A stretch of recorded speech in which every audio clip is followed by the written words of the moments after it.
Olá, bom dia, boa tarde, boa noite. Hoje nós vamos fazer algumas questões sobre análise combinatória. Só recapitulando, resumindo, o que é análise combinatória? É o ramo que estuda o número de possibilidades dentre alguns elementos. Vamos supor, eu tenho uma camiseta branca, uma camiseta preta e uma camiseta azul.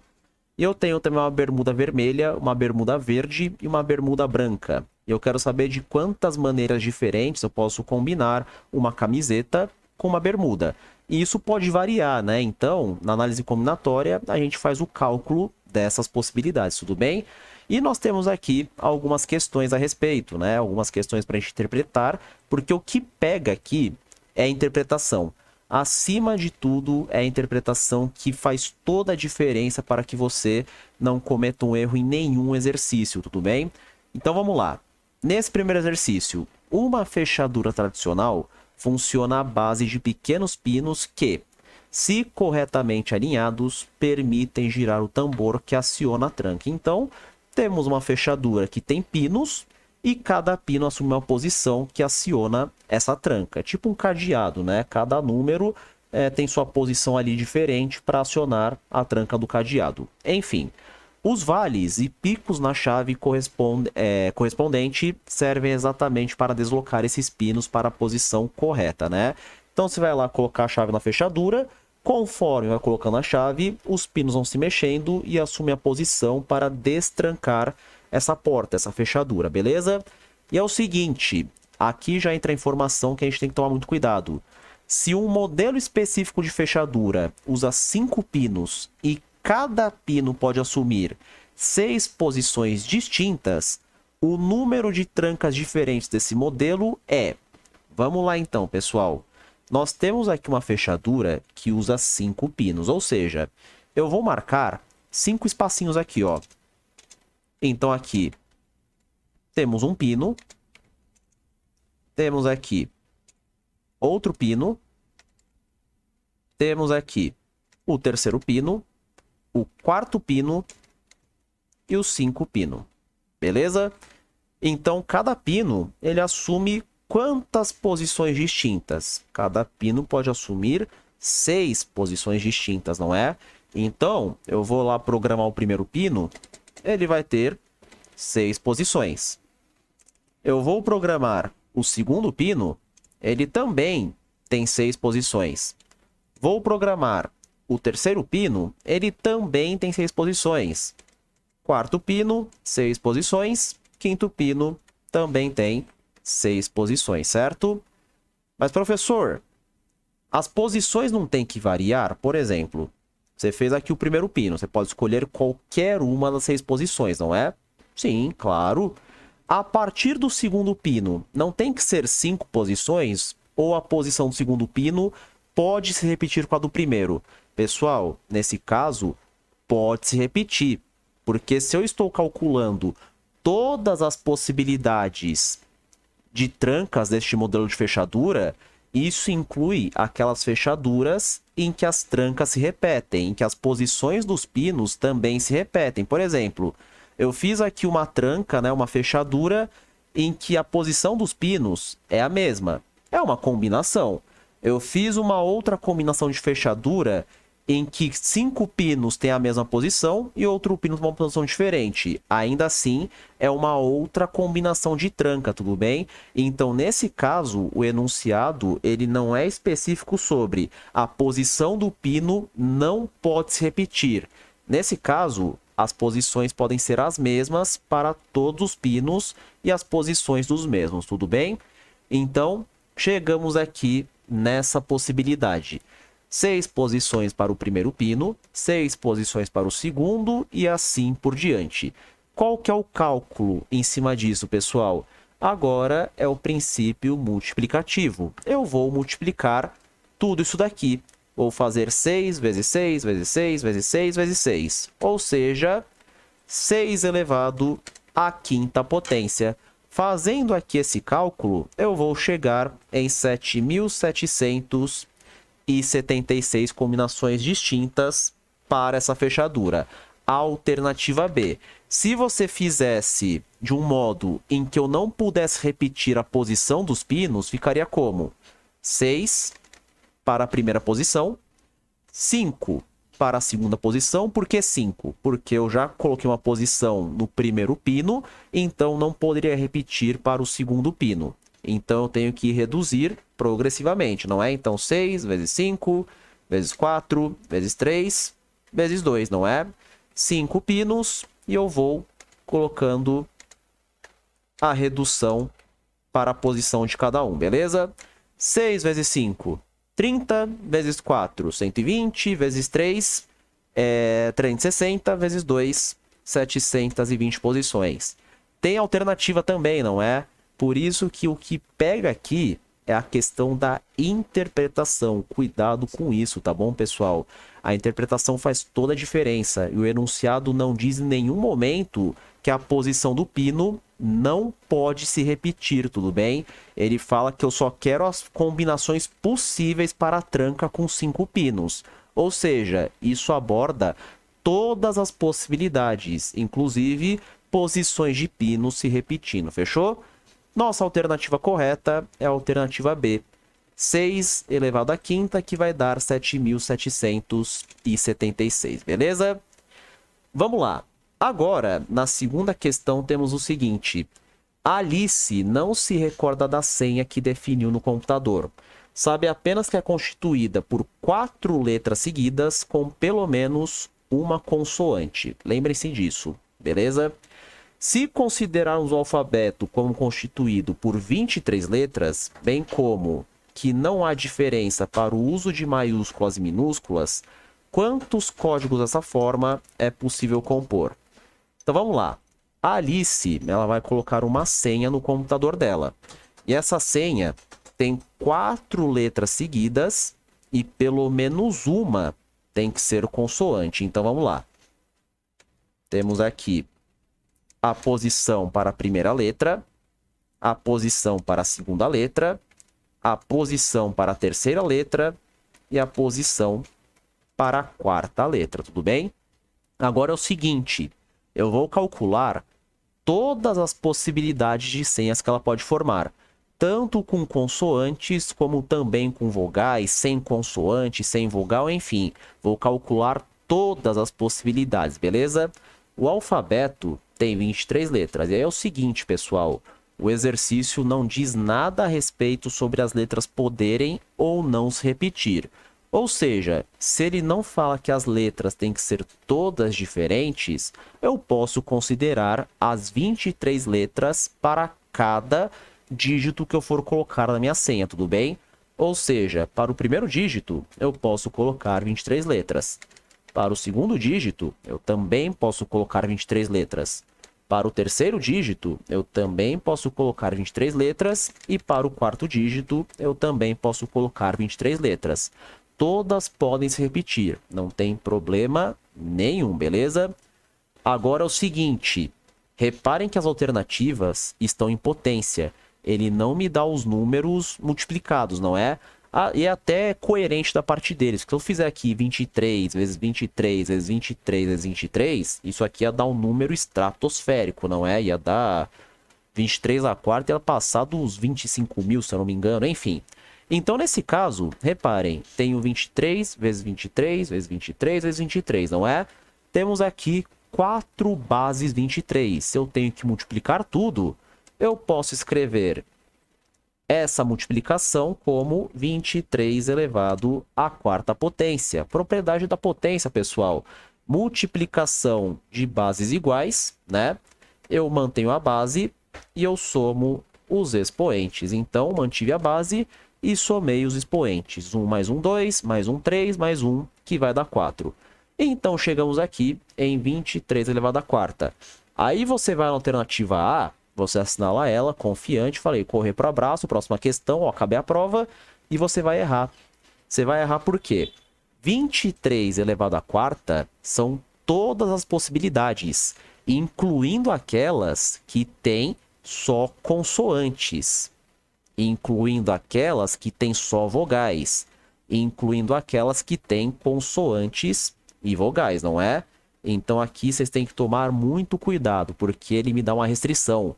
A senha dela tem que ter 4 letras com pelo menos uma consoante, não é? Se tem que ter pelo menos uma consoante, consequentemente, eu posso ter uma possibilidade com 3 vogais, mas eu tenho que ter uma consoante. As vogais são quais, pessoal? A, E, I, O e U. Eu tenho 5 vogais, não é? Então é o seguinte, vamos fazer aqui o cálculo de possibilidades em que eu tenha só vogais, certo? Porque, por exemplo, eu posso muito bem montar uma senha desse jeito, ó. A, E, I, O. Eu posso montar uma senha também com O, I, E, A, U, A e E assim por diante. Senhas que têm apenas vogais. Mas eu não posso ter uma senha que tenha apenas vogais. Em todas as minhas senhas, né, nessa restrição que ele me dá, eu tenho que ter pelo menos, perdão, uma consoante. Então, eu posso ter uma senha assim, ó, A, B, C e E. Uma senha com 3 consoantes e uma vogal. Uma senha com uma consoante e 3 vogais e assim por diante. Cuidado com essas restrições, tudo bem? Então, como que eu faria esse cálculo? Se eu não posso ter uma senha composta apenas por vogais, eu vou calcular o número de possibilidades em que eu tenho senhas apenas com vogais e vou tirar dessa quantidade que calculamos anteriormente, né? Que são todas as senhas, incluindo aquelas que têm apenas vogais, tudo bem? Então vamos lá, vou montar uma senha apenas com vogais. Para a primeira vogal, tenho 5 possibilidades.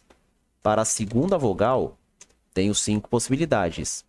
Terceira vogal, 5 possibilidades. E para a quarta vogal, tenho 5 possibilidades também, não é? Mais uma vez, temos uma multiplicação de mesma base. Eu vou manter a minha base e somar os expoentes. Vai ficar 5 elevado à quarta potência. E agora, vamos partir para a alternativa. Qual seria a correta?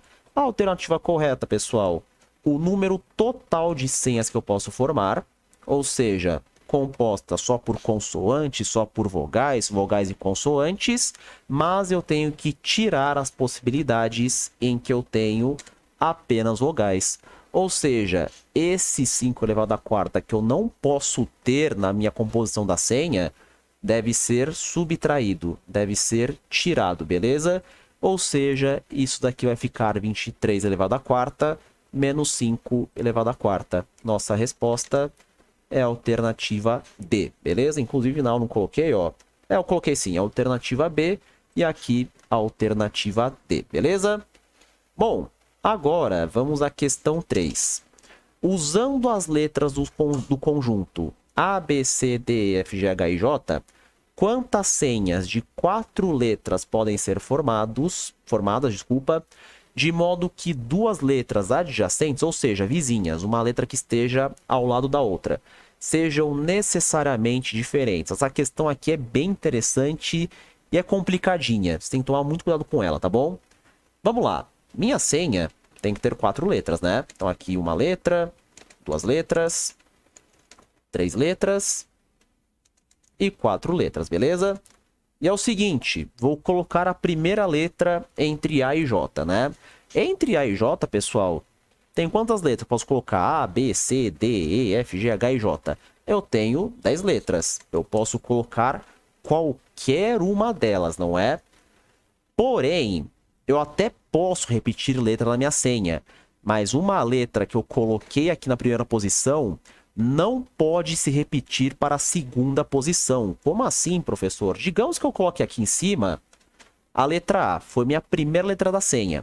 Eu até posso repetir a letra A, mas ela não pode estar na segunda posição, ou seja, ela não pode estar na posição adjacente, não pode ser vizinha. Se eu fosse colocar a letra A de novo, ela só poderia estar aqui, ó, na penúltima posição ou na última posição. Beleza? Essa é a restrição que ele me dá, é a parte mais complicadinha. Mas vamos na calma. Para a primeira letra, posso colocar qualquer uma, não é? Comecei aqui com a letra A, vou até riscar ela, ó. Vou pintar de vermelho, que eu já coloquei a letra A, certo? Beleza, coloquei a letra A. Qual que pode ser a minha segunda letra para essa senha? Bom, não pode ser a letra A. Eu não posso repetir ela para a segunda posição, porque eu já coloquei, ó, aqui na primeira, beleza? Mas eu posso colocar todas as outras, beleza? Então eu tenho 9 possibilidades, beleza? Eu tenho a letra B, C, D, E, F, G, H e J, tudo bem? Digamos que eu tenha colocado a letra C.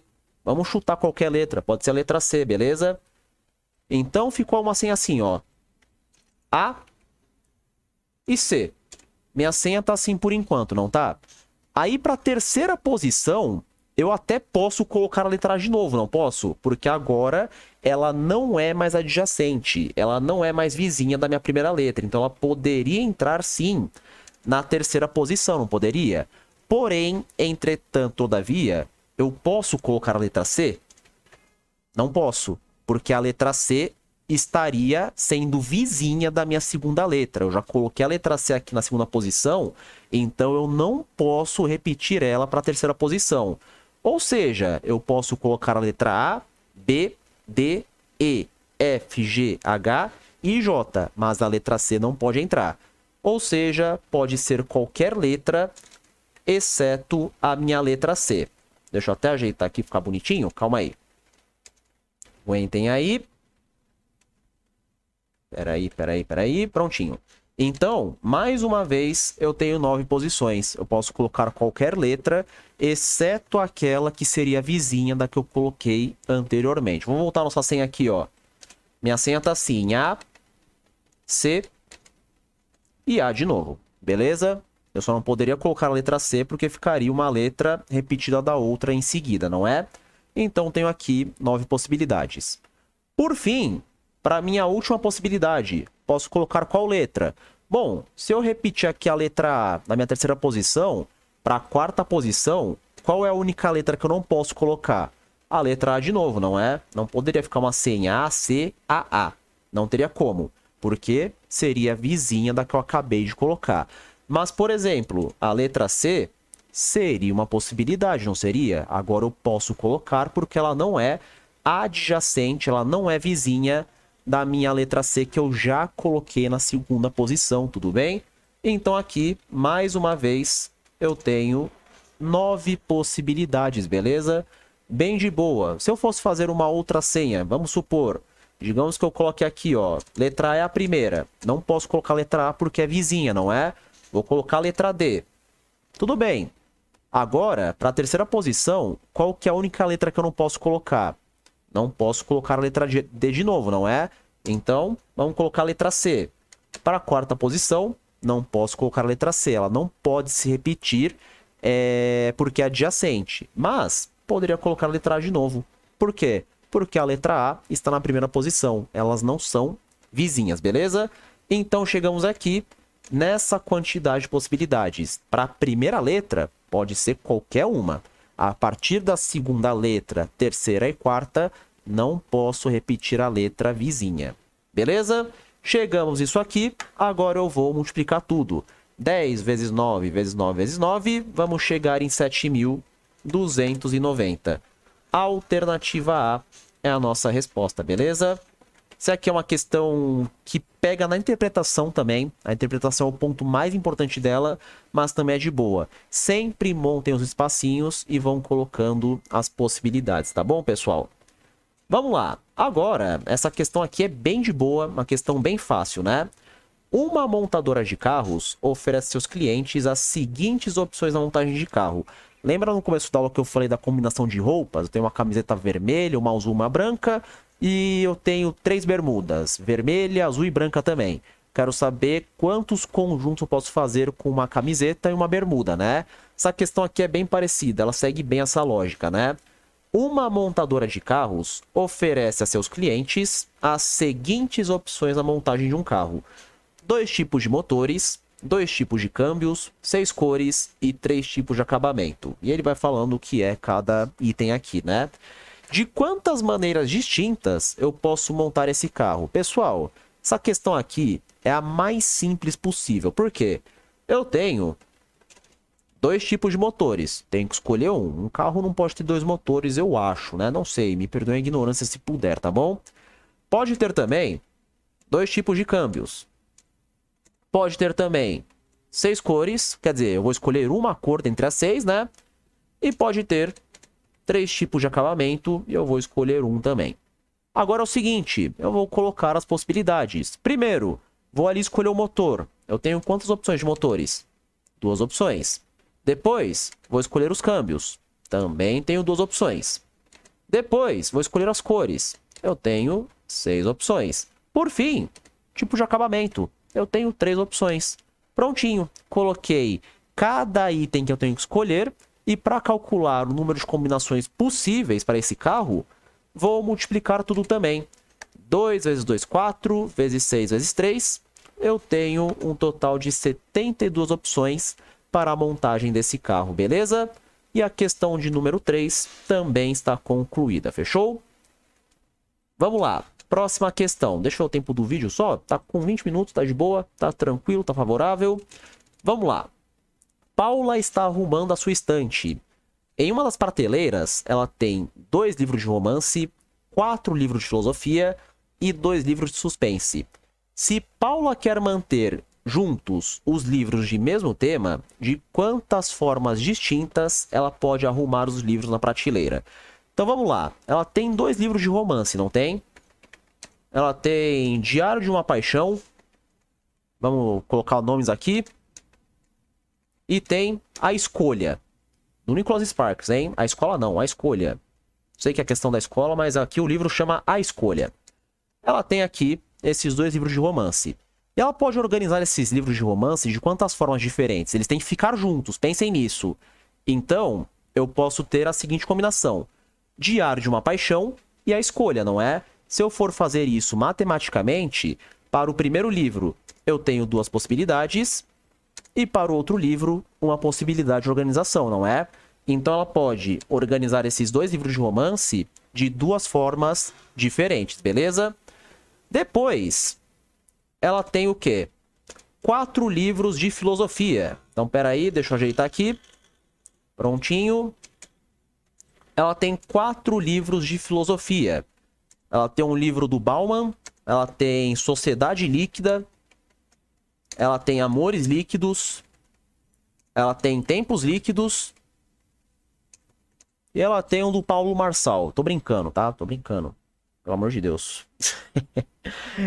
Eu vou ter que parar. Não, vou parar a aula não. Segue o jogo, vai. Ela tem um livro do Kant, tá? Um livro do Kant. Bacana, né? Ela tem 4 livros de filosofia, pessoal. E ela pode organizar esse livro de filosofia entre eles de formas diferentes, né? Aqui eu coloquei a combinação Sociedade, Amores, Tempos, livro do Kant. Mas pode ser o quê? Kant, Sociedade, Amores e Tempos e assim por diante, né? Ou seja, para o primeiro livro de filosofia, ela tem 4 opções. Vai colocar um ali, depois ficam 3 opções, depois 2 opções e vai sobrar um livro que vai assumir a última posição. Multiplicando tudo, ela pode organizar os livros de filosofia de 24 formas diferentes, não pode? Então aqui, 24 formas distintas, fechou? Por fim, ela tem o quê? 2 livros de suspense. Agora suspense me pegaram, não sei livros de suspense. Cara, livro de suspense? Deixa eu pensar em algum. Eu vou perder o tempo da aula aqui, né? Eu devia não enrolar tanto. E agora? Cara, tem aquele Verity, da Colin Hoover, né? Tem Verity. Tem aquele que vai virar até filme. Qual que é o nome? Esqueci, mano.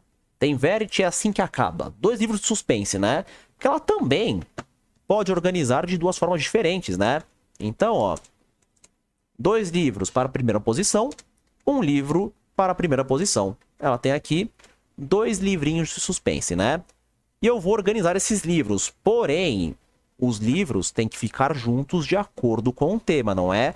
Então, para isso, há mais um cálculo. Aqui nós temos, de fato, a prateleira dela. E a prateleira dela, pessoal, pode ter o quê? Ela pode começar a prateleira com romance, filosofia e suspense. Ou suspense, romance, filosofia. Ou filosofia, romance, suspense. E assim por diante. Então, vou calcular mais uma combinação. Vou permutar mais uma vez esses elementos, não é? Ela vai colocar a prateleira e eu tenho 3 temas de livros. Vamos lá. Primeiro tema, segundo tema, terceiro tema, não é? Para o primeiro tema, eu posso colocar, tanto faz, romance, filosofia, suspense, depende. 3 opções. Aí para o segundo tema, ela já colocou um dos temas, já colocou romance, por exemplo, né? Então sobraram 2 temas. E para a última opção, sobrou um último tema, uma possibilidade, beleza?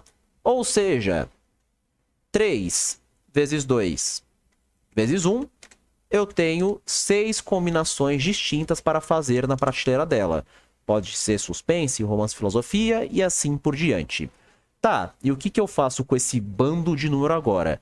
Agora eu preciso multiplicar tudo para calcular todas as combinações possíveis, pessoal. Todas as possibilidades dentre elas. Então, minha prateleira pode ser organizada de 6 formas diferentes.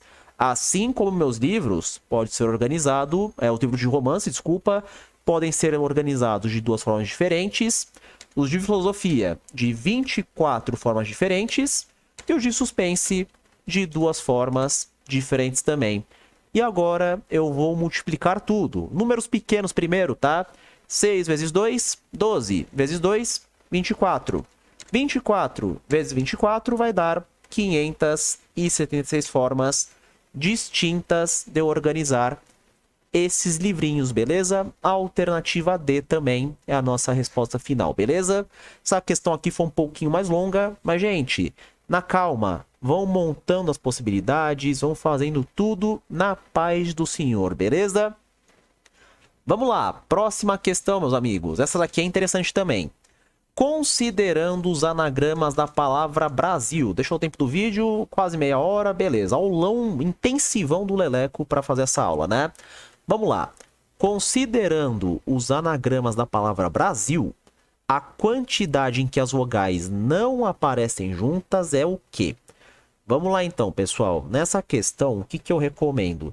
Que você calcule todos os anagramas da palavra Brasil. Professor, o que é anagrama? Léo, o que é um anagrama? Eu não sei o que é um anagrama.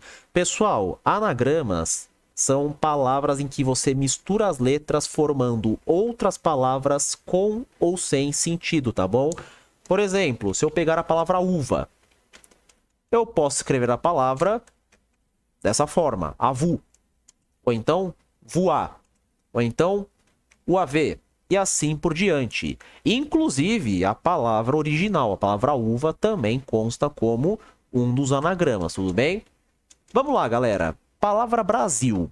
Primeiro de tudo, eu vou calcular todos os anagramas da palavra, beleza? Então, palavra Brasil tem 6 letras, não tem? Para a primeira letrinha que eu vou colocar na minha contagem, eu tenho 6 opções. Ou letra B, letra R, letra A, letra S, I, L, tanto faz, não é? Já coloquei uma letra. Quando eu falo em anagramas, a letra não pode se repetir para a segunda possibilidade, beleza? Então, se eu já coloquei uma letra, para a segunda letra, me sobraram 5 possibilidades, beleza? Aí, para a terceira letra, me sobraram 4 possibilidades. Quarta letra, me sobraram 3 possibilidades. Depois, 2 possibilidades. Depois, 1 possibilidade. Prontinho. Colocamos aqui na nossa contagem. Multiplico tudo. A palavra Brasil tem um total de 720 anagramas. Beleza? Ou seja, eu posso misturar essa palavra de 720 formas diferentes. É bastante coisa, tá bom, pessoal? Bastante coisa mesmo. Imagina você escrever palavra por palavra. Deve ter site, inclusive, que faz isso. Você coloca, não, coloca os anagramas da palavra tal, né? E vai aparecer ali bonitinho todas as possibilidades, não é? Aí, seguinte, 720 anagramas. Opa, alternativa E. Você vai assinalar e vai errar. Por que você vai errar? Porque ele quer a quantidade dos anagramas em que as vogais não aparecem juntas. Ou seja, a letra A e a letra I, que são as vogais, elas não podem aparecer juntas. Professor, o que eu faço, pelo amor de Deus? Galera, aqui nós calculamos todas as possibilidades, inclusive aquelas em que as vogais aparecem juntas, não é? Agora eu vou calcular as possibilidades em que as vogais aparecem juntas, tá bom? Porque calculando as possibilidades em que as vogais aparecem juntas, eu vou tirar do total para chegar na minha resposta, beleza? Então vamos lá. Continuamos aqui com 6 letrinhas. Porém, agora eu vou focar no quê? Nas vogais aparecendo juntas, tudo bem? Ou seja, eu vou fixar as vogais na minha palavra toda. Vamos supor, a palavra Brasil tem 6 letras. Vamos recolocar aqui os espacinhos. Bom, espaçamentos colocados. E agora é o seguinte. Eu sei que as vogais têm que ficar juntas, certo? Então, eu vou pegar 2 dos espaços e vou considerar como se fossem uma coisa só, pessoal. Porque em 2 espaços, eu tenho que ter 2 letras juntas, que no caso, são as vogais, não são? Então, 2 espaços de uma palavra de 6 letras, eu considero como se fosse uma coisa só, tudo bem? Então é o seguinte, como que eu vou fazer esse cálculo agora dos anagramas da palavra Brasil, de um modo que as vogais sempre fiquem juntas? Bom, a palavra toda tem 6 letras, não é? Mas eu vou começar a contagem pelo 5. Por que pelo 5? Porque as 2 primeiras vão contar com uma coisa só. As 2 primeiras, nesse caso, seriam as 2 vogais. Vou contar como se fosse uma coisa única, beleza? Então fica 5 vezes 4 vezes 3 vezes 2 vezes 1. Essa é a passagem mais complicada. Você montar os anagramas da palavra de um modo que as 2 vogais fiquem juntas. Eu basicamente fixei essas 2 letras como se fossem uma coisa só, tudo bem? Por isso que ficou 5 vezes 4 vezes 3 vezes 2 vezes 1. Porque é como se a palavra agora tivesse, entre aspas, 5 letras ao invés de 6, beleza? Fazendo aqui esse cálculo, nós vamos chegar em 120 anagramas de modo que as palavras... de um modo que as vogais fiquem juntas. Bom, acabamos por aqui? Ainda não. Tem um próximo passo antes de eu subtrair os 720 anagramas de todos os anagramas que tem só as vogais juntas, não é? E qual que é esse próximo passo? Bom, eu coloquei aqui as vogais juntas nessa ordem, aí. Porém, eu também posso ter a combinação IA, não posso? Da mesma forma que A pode estar antes do I, eu posso ter o A depois do I. Ou seja, eu também vou fazer uma permutação entre essas 2 vogais, não é? Se eu tenho 2 vogais, bom, posso ter o A ou o I na primeira, e depois que eu coloquei uma, sobra a minha última vogal, totalizando assim duas combinações possíveis para as vogais, beleza? E agora sim eu posso juntar tudo, né? Então, dos anagramas que contém apenas vogais, pessoal, eu tenho o quê? 2 vezes referente à ordem das vogais, né? Pode ser a I ou IA. E 120 referente ao total de anagramas, não é? 2 vezes 120, eu tenho um total de 240 anagramas na palavra Brasil, de um modo que as vogais fiquem sempre juntas. E agora sim, vou pegar o total, contando aquelas que as vogais estão sempre juntas, né? E vou tirar daqueles em que as vogais estão sempre juntas, beleza? Porque eu tenho que tirar essa parte que é a restrição que a questão me dá. Fazendo a subtração, eu vou chegar em 480 anagramas em que as vogais da palavra Brasil não aparecem juntas. A alternativa D de dado, beleza? Essa questão aqui é chatinha, né? Uma questão um pouco mais complicada. Então, façam com cuidado. Peguem o total, né? Sempre que tiver alguma questão assim parecida, sempre calculem o total primeiro e depois vocês tiram tudo aquilo que vocês não querem, fechou? Bom, penúltima questão agora, temos aqui 7 pessoas se dirigem para formar uma fila em frente ao único caixa de atendimento individual em uma agência bancária.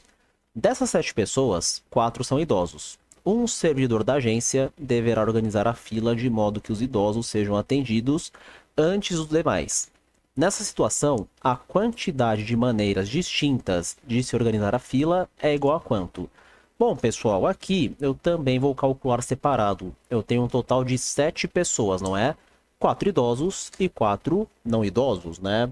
Não necessariamente jovens, mas não são idosos, enfim. Então, primeiro eu vou calcular todas as possibilidades de idosos juntos, né? Eu tenho 4 idosos. Vou colocar aqui 4 espacinhos. Eu vou fazer o cálculo das combinações de idosos nessa fila, né? Por exemplo, tem o seu Josefino, a Dona Zefa, o seu Armelindo e a Dona Neide, né? Eu posso variar a ordem desses idosos, né? Posso colocar a Dona Neide em primeiro, depois o seu Armelindo em segundo, depois a Josefa em terceiro e assim por diante, né? Então é o seguinte, pessoal, eu tenho 4 idosos. Para a primeira posição na fila, eu posso colocar 4 idosos, né? Pode ser qualquer um dos 4. Para a próxima posição, já coloquei um idoso na fila, sobraram 3, depois 2, depois 1. E multiplicando tudo, eu posso fazer 24 combinações possíveis de idosos, beleza? Até aqui, tranquilo, né? Agora, eu tenho que calcular as possibilidades para as pessoas não idosas, não é? Se eu tenho um total de 4 idosos, eu tenho 3 pessoas que não são idosas, certo? Então, para colocar a primeira pessoa na fila, eu tenho 3 opções. Para colocar a segunda pessoa na fila, eu tenho 2 opções. Sobrou uma pessoa, vem aqui em último, multiplicando tudo, tenho 6 possibilidades de pessoas não idosas para organizar essa fila, beleza? E agora, o que eu faço da minha vida? Bom, agora é simples, eu só vou multiplicar tudo. 24 vezes 6, isso daqui vai dar um total de 144 possibilidades de pessoas nessa fila, né? De um modo que os idosos fiquem sempre à frente, fechou? Então, alternativa E, 144. Isso aqui é bem simplesinha, né? Minha recomendação é que vocês calculem separados o número de idosos para depois calcular o número de pessoas não idosas, certo? Por fim, essa última questão, uma questão aqui que nem foi feita em sala de aula, né? Mas é uma questão bem interessante. A maioria das pizzarias disponibilizam uma grande variedade de sabores aos seus clientes. A pizzaria Vários Sabores disponibiliza 10 sabores diferentes, né? No entanto, as pizzas pequenas podem ser feitas com um sabor, as médias com até 2 sabores e as grandes podem ser montadas com até 3 sabores diferentes. Imagine que um cliente peça uma pizza grande. Então, de quantas maneiras diferentes a pizza pode ser montada no que diz respeito aos sabores? Então, nesse daqui, pessoal, eu tenho várias vertentes, várias possibilidades que no final eu tenho que juntar, não é? Digamos que a pessoa peça uma pizza grande, porém de apenas um sabor. Então, ela vai pedir a pizza com apenas um sabor. Se ela for pedir a pizza com apenas um sabor, ela tem o quê? 10 possibilidades, não é? Ela pode escolher mussarela, ou calabresa, ou frango catupiry e assim por diante. Então, temos aqui 10 possibilidades se a pessoa optar por escolher apenas um sabor. Mas a pessoa também pode escolher a pizza com 2 sabores, meia calabresa, meia mussarela, meio palmito, meio frango catupiry e assim por diante. Se a pessoa optar por escolher a pizza com 2 sabores, aqui já entra um certo cálculo, não é? Com 2 sabores, bom, para o primeiro sabor ela tem 10 opções, já escolheu uma opção, pode escolher outra, sobram 9, não é? 10 vezes 9, isso daqui vai dar 90 possibilidades. 90 sabores não, né? 90 possibilidades. Imagina só 90 sabores, que loucura. 90 possibilidades. Tem pizzaria aí que tem mais de 90 sabores, né? Eles colocam umas opções meio estranhas aí, né? Enfim.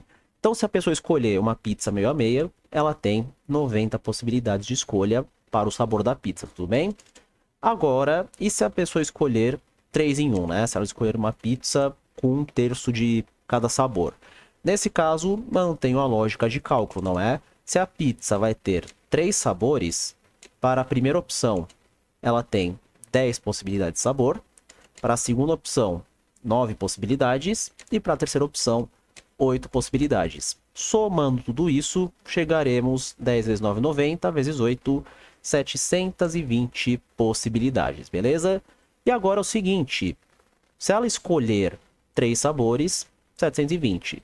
Se escolher 2 sabores, 90 possibilidades. Se escolher um sabor, 10 possibilidades.